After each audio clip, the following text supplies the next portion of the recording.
बिस्मिल्लाहिर्रहमानिर्रहीम। अस्सलाम वालेकुम नाज़रीन, आप यूट्यूब चैनल देख रहे हैं। मैं इमरान खान हूँ। नाज़रीन, आज़ाद कश्मीर से खबर है और वो ये है कि शौकत नवाज़ मीर साहब को गिरफ़्तार कर लिया गया है। जो चंद मेन लोग हैं जॉइंट अवामी एक्शन कमेटी के, और जो लोग मीडिया पे भी सबसे ज़्यादा आते रहे या जिन्हें आप फेस कहते हैं जॉइंट अवामी एक्शन कमेटी का, उनमें से एक शौकत नवाज़ मीर साहब हैं। इनकी मुज़फ़्फ़राबाद में किताबों की एक दुकान है और इनको बतौर लीडर आगे लाया गया था अवाम की जानिब से, और ये अवाम के मुतालबात के हक़ में डटे हुए थे। शौकत नवाज़ मीर साहब जो है वो मुज़फ़्फ़राबाद में कहीं पे रूपोश थे। जब छापे मारे जा रहे थे, इनको गिरफ्तार करने की कोशिश की जा रही थी, तो रावला कोर्ट के अंदर जो इस वक्त एहतजाज चल रहा है, वहाँ पे जॉइंट अवामी एक्शन कमेटी के ओहदेदारान ने शौकत नवाज़ मीर साहब से दरख्वास्त की कि जनाब आप पहुँचें और रावला कोर्ट में आएँ। यहाँ पे आवाम जो है वो आपका इंतज़ार कर रही है ताकि यहाँ से हम कोई लायामल बनाएं और आगे की तरफ अगर मार्च करना है या आगे बढ़ना है तो वो कार्रवाई की जाए। अब शौकत नवाज़ मीर साहब जो हैं वो जहाँ पे छुपे हुए थे वहाँ से निकले और फिर उन्होंने रावला कोर्ट की तरफ बढ़ना शुरू किया। अब ये अलग अलग रस्तों से आ रहे थे, कुछ खुफिया उनको जाना पड़ रहा था। फिर रास्ते में उन्होंने एक जगह के ऊपर, क्योंकि जगह जगह नाके लगे हुए आप जानते हैं, और दूसरी बात यह है कि ये खबर भी बाहर आ गई थी कि शौकत नवाज़ मीर साहब को रावला कोर्ट में बुलाया गया और वो वहाँ पहुँचेंगे, तो सिक्योरिटी फोर्सेज भी मुतहर्रिक हो गई थी। तो शौकत नवाज़ मीर साहब जो हैं वो जा रहे थे, रास्ते में उन्होंने पहले एक घर में पनाह लिए, वहाँ पे छापा पड़ा। फिर बताया जाता है कि वो एक और घर में चले गए थे, वहाँ पे भी छापा पड़ा, और उसके बाद वहाँ पे वो नहीं मिले तो फिर शौकत नवाज़ मीर साहब जंगल वाली साइड पे चले गए, जिसको कस कहते हैं वहाँ की ज़बान में, या नाला, या वहाँ से पानी गुजरता है, पीछे एक जंगल है। और वो जो मनाजिर हमने देखे उनकी गिरफ्तारी के, वो बड़े खौफनाक हैं। गिरफ्तारी के वक्त के जो मनाजिर हैं, कुछ लोगों ने वीडियोज़ बनाई, दूर से बड़ी शदीद फायरिंग हो रही थी, ऐसे लग रहा था जैसे बॉर्डर खुल गया। यानी सिक्योरिटी फोर्सेज की जानिब से इस किस्म की फायरिंग की गई है कि जैसे किसी दुश्मन मुल्क के ऊपर हमला कर दिया गया हो। शेलिंग भी की गई, फायरिंग भी की गई, और अब कंफर्म इतलात नहीं है क्योंकि वो पूरा एरिया सिक्योरिटी फोर्सेज ने घेरा हुआ था। बाद में ये खबर आई कि शौकत नवाज़ मीर साहब को जंगल में से गिरफ्तार कर लिया गया है और मुबैना तौर पे उनको एक गोली लगी है बाजू में। ये जो लोग खबरें दे रहे हैं आज़ाद कश्मीर से, उन्होंने ये दावा किया। पूरे इलाके का जो है वो इंटरनेट पहले ही बंद है, आपको कोई इन्फॉर्मेशन मिलती नहीं है, मोबाइल फ़ोन भी बंद हो जाते हैं, और वहाँ पे एक क्रैकडाउन ऑपरेशन हो रहा था शौकत नवाज़ मीर की गिरफ्तारी के लिए। और जितनी गोली चलाई गई, मैं हैरान हो रहा था वो आवाज़ें सुनकर कि किस किस्म की फायरिंग हो रही है वहाँ पे, जैसे कोई बॉर्डर खुल जाए या दुश्मन मुल्क के ऊपर आप अटैक कर दें, इस किस्म के मनाज़िर थे। बहरहाल शौकत नवाज़ मीर साहब को ज़ख्मी हालत में मुबैना तौर पर गिरफ्तार किया गया। उनके एक साथी जो है वो गिरफ्तार नहीं हुए जो उनके साथ थे, और सुनने में आ रहा है एक और शख्स भी साथ, उनका जो साथी था वो गिरफ्तार हो गया। अभी तक की जो इतलात है वो ये बता रही हैं कि शौकत नवाज़ मीर साहब को गिरफ्तार करने के बाद आज़ाद कश्मीर से बाहर ले जाया गया। अब आज़ाद कश्मीर से निकालेंगे तो रावलपिंडी लेकर जाएंगे। अब आज़ाद कश्मीर में शौकत नवाज़ मीर साहब नहीं है, ये आज़ाद कश्मीर का मीडिया क्लेम कर रहा है। वो ये कह रहा है कि जैसे ही उन्हें सिक्योरिटी फोर्सेज ने पकड़ा तो वो उन्हें लेकर निकल गए और आज़ाद कश्मीर की हदूद फौरी तौर पर छोड़ दी।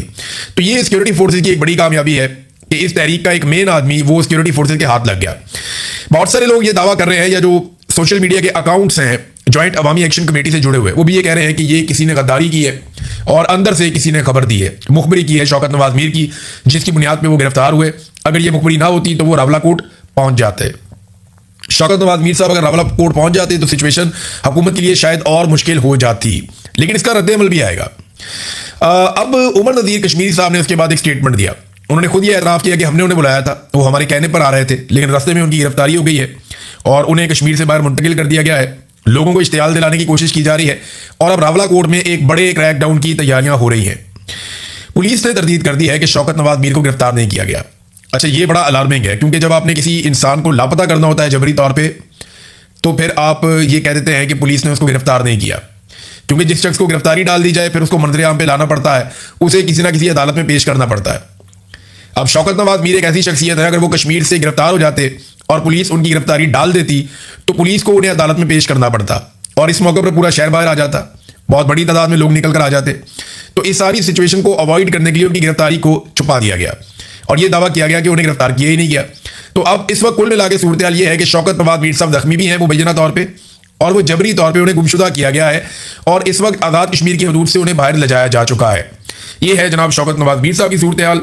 उमर नज़ीर कश्मीरी साहब ये कह रहे हैं कि गन पॉइंट पे शौकत नवाज़ मीर साहब से कोई बयान भी दिलवाया जा सकता है। उन्होंने कहा कुछ ऐसे लोग हैं जॉइंट अवामी एक्शन कमेटी के जिन्हें पकड़ा गया, फिर गन पॉइंट पे उनसे कोई बयान दिलवाए गए और उनके बयान को नशर भी किया गया। तो बहुत मुमकिन है कि शौकत नवाज़ मीर साहब से भी गन पॉइंट के ऊपर कोई स्टेटमेंट दिलवा दिया जाए, लेकिन उस स्टेटमेंट की कोई अहमियत नहीं होगी। कश्मीरी पीछे नहीं हटेंगे, उन्होंने ये कहा। फिर उन्होंने ये भी कहा कि हम में से अगर बाकी लोग मारे जाएं या पकड़े जाएं, फिर भी आपने अपनी तहरीक नहीं छोड़नी, आप अपनी तहरीक चलाते रहें और अपने हुकूक के लिए डटे रहें, खड़े रहें। तो नाज़रीन, पुलिस ने फिलहाल तरदीद कर दी है। और एक और चीज़ जो पता चली वहाँ पे जो मुजाहिरीन है उनकी जानिब से, वो कहते हैं जी ड्रोन्स भी आते हैं।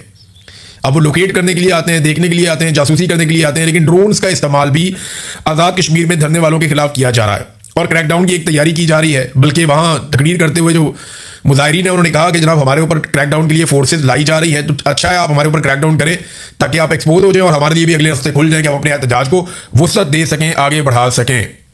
अब ये एक दुकानदार है शौकत नवाज मीर, ये कोई बहुत अमीर आदमी तो है नहीं, कोई बहुत जायदाद वाला आदमी नहीं है, कोई बहुत बड़ा सियासी खानदान नहीं है, कोई बहुत ताकतवर आदमी नहीं है।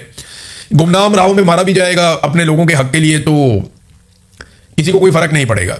ये कौन सा कोई नवाज शरीफ है या शहबाज शरीफ है या कोई बहुत बड़ा सरदार है या कोई बहुत बड़ा वडेरा है या कोई बहुत बड़ी जात पात का आदमी है जिसकी बहुत बड़ी जायदाद है, बहुत सारा कुछ उसके पास है। आम आदमी है, गरीब आदमी है, लेकिन गरीब के हुकूक के लिए खड़ा हुआ था।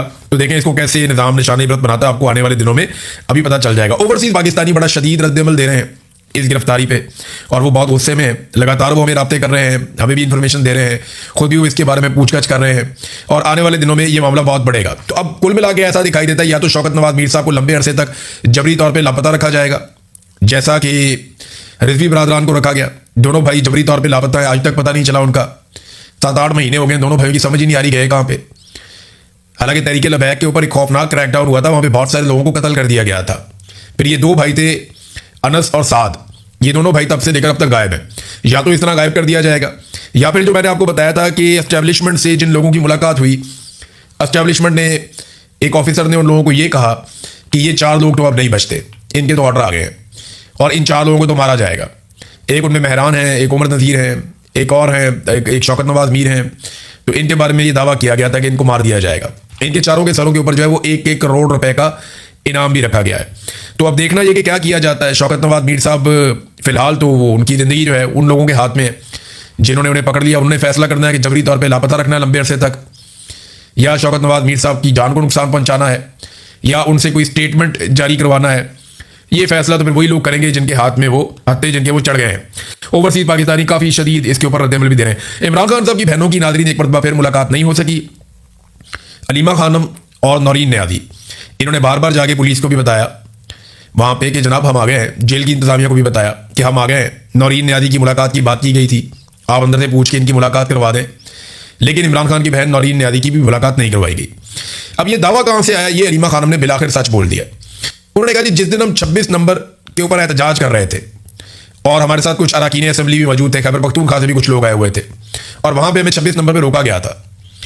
उस दिन मोहसिन नकवी ने रब्ता किया था बैरिस्टर गौर से और बैरिस्टर गौर ने हमें बताया था कि जी मोहसिन नकवी ये कह रहा है कि आप एक दरख्वास्त लिख दें सुपरिटेंडेंट ऑफ जेल को, नौरीन न्याजी साहिबा, तो हम नौरीन न्याजी साहिबा की मुलाकात करवा देते हैं इमरान खान साहब से। जिस पे वकला ने उस वक्त कहा कि दरख्वास्त लिखने की कोई ज़रूरत है नहीं, क्योंकि इमरान खान साहब से मुलाकात करवाने के लिए हाई कोर्ट के लार्जर बेंच ने एक हुक्मनामा जारी कर रखा है, तो अदालती अहकाम मौजूद है, कोई दरखास्त की जरूरत नहीं, आप मुलाकात करवाएं। तो तब से लेकर अब तक मुलाकात नहीं करवाएगी। मुझे लगता है कि टाइम गेनिंग टैक्टिस था कि थोड़ा सा वक्त हासिल किया जाए, थोड़ा बजट पास करवा लिया जाए। खैबर पख्तूनख्वा का देखें बजट पास हो गया खैबर पख्तूनख्वा का भी, और वो कह रहे थे कि हम बजट के जरिए से दबाव डालेंगे। ये बड़ी कमजोरी थी, मुझे ऐसा लगता था कि बजट के जरिए दबाव डाला तो बहुत कमजोरी है, इतनी बड़ी पॉलिटिकल पार्टी है, इतने ताकतवर लोग हैं, बजाय कि ये बहुत बड़ी एक तहरीक खड़ी करते, नौजवानों को साथ जोड़ते।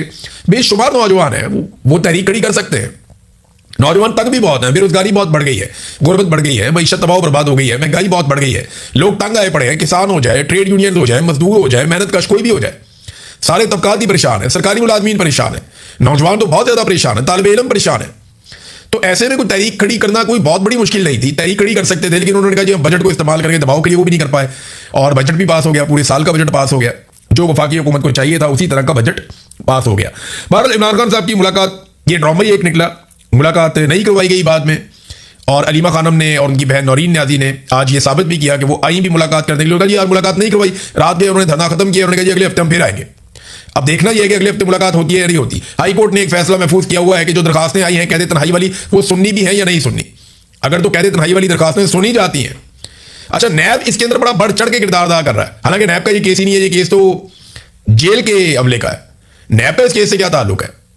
नैब ने केस लड़ा, इमरान खान साहब को सजा हो गई, सजा क्या हुई उसके ऊपर केस है कि जनाब हमें सजा सुनाई कुछ और गई है और दी कुछ और जा रही है। यानी सजा सुनाई गई है कि जेल में रखा जाएगा, सजा दी जा रही है कि कैद तन्हाई में रखा जा रहा है।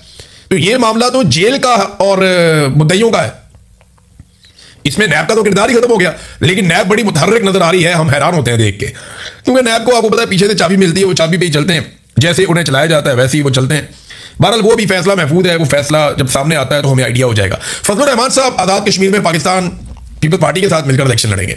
मैंने आपको कई मरतबा फजलुर रहमान साहब के बारे में ये बताया कि वो बड़े अच्छे काम भी करते हैं, कभी कभी बड़ी अच्छी बातचीत भी कर देते हैं, कभी कभी बड़ी अच्छी आवाज़ भी उठा लेते हैं कभी कभी। लेकिन एक बात मैं आपको हमेशा बताता हूँ और बार बार बताता हूँ कि फजलुर रहमान साहब सिस्टम है, सिस्टम का हिस्सा नहीं है, खुद सिस्टम है, और वो सिस्टम के बगैर कभी भी नहीं जी पाएंगे। फजलुर रहमान का मौक़िफ़ कभी भी उसूली नहीं होता, फजलुर रहमान साहब का मौक़िफ़ हमेशा वसूली होता है। तो इस मरतबा उन्होंने बड़ी अच्छी वसूली की, उनको आइडिया है कि आज़ाद कश्मीर में पीपल्स पार्टी की हुकूमत बनाकर दी जाएगी। तो तारीख में पहली बार पीपल्स पार्टी और JUI का इत्तेहाद हो गया, और बिलावल कहते हैं कि हम तो चाहते हैं कि बलूचिस्तान में भी हमारा इत्तेहाद हो जाए। बहरहाल आज़ाद कश्मीर में ये मिलकर इलेक्शन लड़ेंगे। तो फजलुर रहमान साहब ने पहले आज़ाद कश्मीर की बात की, फिर आज़ाद कश्मीर में मुज़ाकरात करवाने की बात की, फिर वहाँ पर जो एहतजाज हो रहा था उसको रुकवाया, फिर उनके लोगों के साथ रब्ता किया, और यहाँ उन्होंने अपनी पोजीशन को थोड़ा ऊपर लेकर आए। जैसे ही वो अपनी पोजीशन को ऊपर लेकर आए तो वसूली होगी कि जनाब पीपल्स पार्टी के साथ आपका इत्तेहाद करवा देते हैं, आप आज़ाद कश्मीर में हुकूमत बना लें और आप आज़ाद कश्मीर के करता धरता बन जाए, वजारतें शदारतें भी मिल जाएंगी। कश्मीर कमेटी की वजारत तो हमेशा फजलुर रहमान साहब के पास रहती थी माजी में, तो ये एक बड़ी अच्छी ऑप्शन मिली है। तो फजलुर रहमान साहब ने इसको कबूल किया और पीपल्स पार्टी के साथ मिलकर अब वो आज़ाद कश्मीर में इलेक्शन लड़ेंगे। नाज़रीन, इस्लामाबाद में एक प्रोग्राम हुआ कन्वेंशन सेंटर में, जो प्रोग्राम था इंडस वाटर ट्रीटी के हवाले से, ये जो हमारा मुआहिदा सिंतास मुआहिदा इंडिया के साथ, उस पर एक प्रोग्राम हुआ। अब तो मुआहिदा ही खत्म कर दिया इंडिया ने। इस प्रोग्राम में वज़ीर आज़म ने और फील्ड मार्शल ने भी आना था, लेकिन वो दोनों नहीं आए। कुछ वज़रा वगैरह आए, कुछ गैर मुल्की भी आए। तो पाकिस्तान का पानी जो है भारत रोक कर बैठा हुआ है, भारत पानी छोड़ नहीं रहा। और यहाँ मेरे पास एक बड़ी तफसीली रिपोर्ट है कि पाकिस्तान के जो 3 मशरकी दरिया थे वो तो हमने इंडिया को दे दिए थे इस मुआहिदे के तहत, जिनमें सतलुज है, ब्यास है और रावी है। जो मगरबी 3 दरिया थे वो हमारे थे, जिनमें सिंध है, झेलम है और चनाब है। अब उन दरियाओं के ऊपर भारत ने 3120 मेगावाट का हाइड्रो पावर नेटवर्क बना लिया है, और मजीद 7250 मेगावाट के मंसूबों की तैयारियां वो कर रहा है। यानी इतने बड़े पैमाने पर बड़ी तेजी से भारत अपने मंसूबे बना रहा है कि इस पारी पे जो पाकिस्तान का है, यानी हमारे देखे ना हुक्मरानों का फर्क और भारत के हुक्मरानों का फर्क। हमारे हिस्से के पानी के ऊपर भारत बिजली बना के अपने शहरियों को सस्ती बिजली दे रहा है, जबकि हम अपने हिस्से में पानी पे बिजली बनाने की बजाय अपने फ्रंटमैनों के जरिए से IPPs लेकर आते हैं, और उन IPPs को हम बिजली ना बनाने के पैसे देते हैं। अंदाजा करें तो तरक्की कौन करेगा? हम कैसे तरक्की करेंगे? हमें तो एक तो बिजली मिलती नहीं है, मिलती है तो IPPs के जरिए मिलती है, और IPPs की बिजली दुनिया की महंगी तरीन बिजली है। और मजे की बात यह है कि IPPs हमें 1 यूनिट बिजली देते हैं और 4 यूनिट के पैसे लेते हैं, क्योंकि हमने उनके साथ जो मुआहदे किए हैं वो कैपेसिटी पेमेंट रख के किए हैं। और ये कारनामा किया नवाज शरीफ ने, शहबाज शरीफ ने, मुशर्रफ ने, और ज्यादा कारनामा नवाज शरीफ और शहबाज शरीफ का ही है। पीपल्स पार्टी भी इसमें हिस्सेदार है। तो नाज़रीन, इंडिया हमारे पानियों को रोक रहा है और हमने अभी तक उनका सांस नहीं बंद किया। यानी हमारा दावा है कि हम तुम्हारा सांस बंद कर देंगे, तो अभी तक इंडिया का सांस नहीं बंद किया। वहां से आने वाले पानी को बांध के भारत कंट्रोल कर रहा है। हालांकि हम ये कहते थे कि कश्मीर पाकिस्तान की शारक है, आधी शारक पे तो पहले ही आधी से ज़्यादा शारक पे इंडिया का हाथ है, बाकी जो रह गई है उस पर हमने लड़ाई डाल दी है, और वहां से जो पानी आता है उसकी इंडिया रोकना शुरू हो गया है। तो ये पाकिस्तान के लिए अलार्मिंग सिचुएशन है। इसमें पाकिस्तान की हुकूमत को, पाकिस्तान की एस्टैब्लिशमेंट को, क्योंकि अभी इकट्ठे ही काम कर रहे हैं ये लोग, पूरा जोर लगाकर काम करना चाहिए। दुनिया भर के ममालिक में इस मामले को उठाना चाहिए, UN में जाके उठाएं, हर फोरम के ऊपर इस मामले को उठाएं। और अगर आपको कहीं सख्ती करके, नरमी करके, कुछ भी करके, आपको डिप्लोमेसी करके अपना पानी खुलवाना है जैसे भी हो, और इंडिया से अपने पानी का हक हर हाल में आपने वापस लेना है।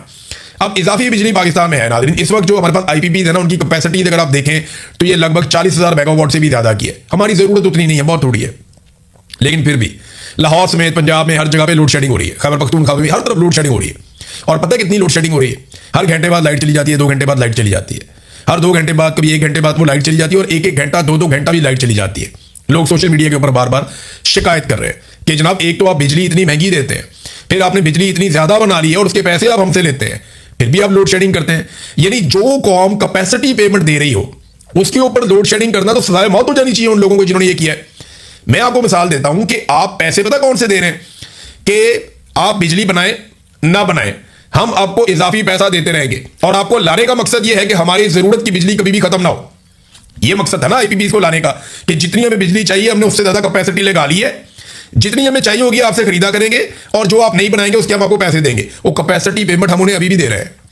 अगर वो 1 यूनिट बिजली ना बनाए ना, फिर भी हम अगर उसको 100 मेगावाट का लगाया हुआ ना, तो 100 मेगावाट के पैसे हम उनको देंगे।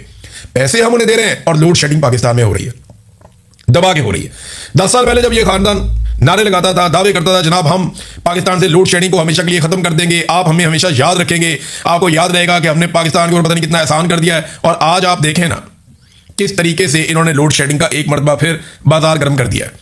शेख रशीद ने कहा था कि कोई बिजली खरीदने के काबिल भी नहीं रहेगा, लोग अपने मीटर उतरवा लिया करेंगे। नाज़रीन, एफबीआर की सूरत हाल यह है कि 1000 अरब का शॉर्टफॉल हुआ है एफबीआर में, 1000 अरब का शॉर्टफॉल। और मजे की बात यह है कि चेयरमैन एफबीआर वियना में पार्को बोर्ड के इजलास में शिरकत के लिए 6 जुलाई तक छुट्टियों पर है, यानी वो वियना में जाके छुट्टियां मना रहे हैं और इधर 1000 अरब का पाकिस्तान को शॉर्टफॉल हो गया। यह है पाकिस्तान में संजीदगी। नाज़रीन, अफगानिस्तान की जानिब से एक मरतबा फिर पाकिस्तान के ऊपर अटैक किया गया, पाकिस्तान के इलाकों पे। इससे पहले पाकिस्तान की जानिब से पक्तिका में और कुनड़ के अंदर अटैक किया गया, एयरफोर्स ने वहां जाकर हमले किए। पाकिस्तान की जानिब से दावा किया गया कि वहां पे टीटीपी के ठिकानों को निशाना बनाया गया, जबकि अफगानिस्तान ने ड्रोन हमले किए हैं, जिनमें से गालिबन 4 हमले खैबर पख्तूनख्वा में और 3 हमले बलूचिस्तान में चमन के इलाके के आसपास हुए हैं। और इन हमलों में अब तक की इतला के मुताबिक जो जख्मी है उनकी इतला ये है, कुछ एक खातून के जाँ बहक होने की भी इतला, ये बाकी भी खबरें आ रही है, तफसील आएगी तो मैं आपको बताऊंगा। लेकिन काफ़ी फायरिंग शायरिंग भी हुई है बॉर्डर पे। और अफगानिस्तान ने दावा किया कि हमने दाइश के ऊपर अटैक किया। अब ये दोनों ममालिक एक दूसरे के ऊपर अटैक करते हैं तो बैठ के बातचीत करें और दोनों ममालिक एक दूसरे की मदद से दहशतगर्दी को हमेशा के लिए खत्म करें। ये तो आइडियल सिचुएशन है। लेकिन आपने एक बात पे गौर नहीं किया, जितना अरसा पाकिस्तान की क़यादत उलझी रही है ईरान के मामलात में, अमेरिका, इसराइल और ईरान की लड़ाई के अंदर, गल्फ के इश्यूज के अंदर, तब तक पाकिस्तान का अफगानिस्तान के साथ कोई मार्का नहीं हुआ। जितना अरसा वहां लड़ाई चलती रही ना, वो लड़ाई चलती रही, हम वहां पे एंगेज रहे, हम वहां पे एंगेज रहे। जैसे ही वहां से थोड़े से फारिग हुए, साथ ही अफगानिस्तान के साथ लड़ाई शुरू हो गई। ये अरीबा खानों ने भी कहा था और बाकी लोग भी कह रहे थे कि हम हैरान होते हैं कि जब ये लोग एंगेज हो जाते हैं तो दहशतगर्दी भी बंद हो जाती है। तो ये बहुत हैरत वाली बात है, इन चीज़ों से सवालात उठते हैं। तो कहीं पर भी मसरूफ रहें, जो रूटीन के मामला हैं वो चलते रहने चाहिए। नाज़रीन, आखिरी खबर मैं ईरान के हवाले से आपको दूं कि ईरान में जो मामला है ना, वो पूरी तरह से ऐसा लगता है कि जो स्टेट के मामला हैं वो उन कुव्वतों के कंट्रोल में हैं जो बहुत एंटी अमेरिका है। यानी अभी बाकर कालीबाफ का एक इंटरव्यू चल रहा था ईरान में उनके अपने सरकारी टीवी पे, तो वो जब तक अमेरिका के खिलाफ बातचीत करते रहे, मुज़ाकरात के हवाले से बाकी चीज़ों पर बात करते रहे, और जब तक वो ये कहते रहे कि हमारा हाथ ट्रिगर के ऊपर है, हम देखेंगे, हम किसी वक्त भी दोबारा लड़ सकते हैं, तब तक उनका इंटरव्यू चलता रहा। लेकिन जैसे ही उन्होंने तनकीद की उन लोगों पर जो मुज़ाकरात के खिलाफ हैं, तो फौरी तौर पर इंटरव्यू खत्म कर दिया गया। लेकिन बाद में कहा गया इंटरव्यू जो है वो बाकी इंटरव्यू कल चलाया जाएगा। बहरहाल ये बताता है कि ईरान के अंदर सिस्टम अभी भी बहुत ताकतवर है और मुश्तबा खामनई के कंट्रोल में है तमाम चीज़ें। और जो लोग मुज़ाकरात के हामी हैं उनके पास यही मौका है कि वो किसी तरह अमेरिका के साथ एक अच्छी डील को अंजाम तक पहुंचाएं, वरना ईरानी लोग जो है वो मुज़ाकरात के कोई इतने हामी फिलहाल नहीं है। अब तक के लिए इतना ही। अपना ख्याल रखिएगा, अपने चैनल का भी। अल्लाह हाफ़िज़।